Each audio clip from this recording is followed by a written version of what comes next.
Face Rukundo kuruga Ministry y'Ubwiga bw'itaka nashaba inkwatanisa okuruga Abatuura hamwe n'aba Ministry omuntebekanisa zo kutimba ekyo bugigeki.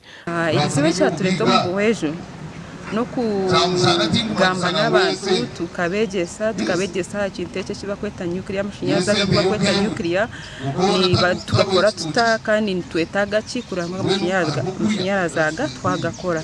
So ekikuru munonga ekikwetaga ni ekiba kweta nuclear fuel. Nuclear fuel egi bageta kukira munonga nikira kukoresa uranium. Uranium egi neshango mwitaka. So ekyatureta aha surveys zakozigweho government nanga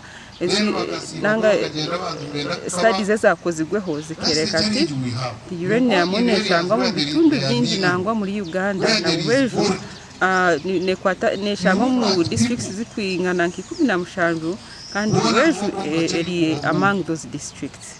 Abatuura bashabire government obutababinga omataka gabo aho ekyo bugigeki kizwirwe. Nyalo itegereza ito tushomere kandi obugiga buzokiro wita mu bantu batashomere ngono tera obwenge ki kureba ngo bwiga bwito butagenda naro bakatutimba batatushashire notera obwenge ki ngo mwebembese. Government y'abantu kuyatwora ninganyirwamu abo kuba iteka yitu teka government neza kutubinga mutigene stro tiyayani government eshanzire ebyo mu takarita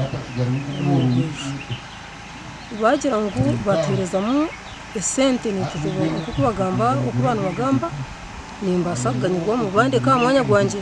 Face ahendire arukushaba Abatuura kwetantara abafere abarukubasa kwija omucyangeki n'ebigambo bitarukushana. Buhweju district etwireine ekyo bugiga bw'efeza kandi hati bagize n'ecya Uranium. Ntabwo eco abanyabuhweju betegereze kumanya ngo ebe bitimbwa n'ubukubuzora bazora misho ba making sure utwakoragana nabo nka leaders kandi nyowe ndi awe kureba ngo uranium egi kuyija kuyatimbwa aho mu Katara yeneki yagasara abantu. Gashakwa Juliet Charles Sima.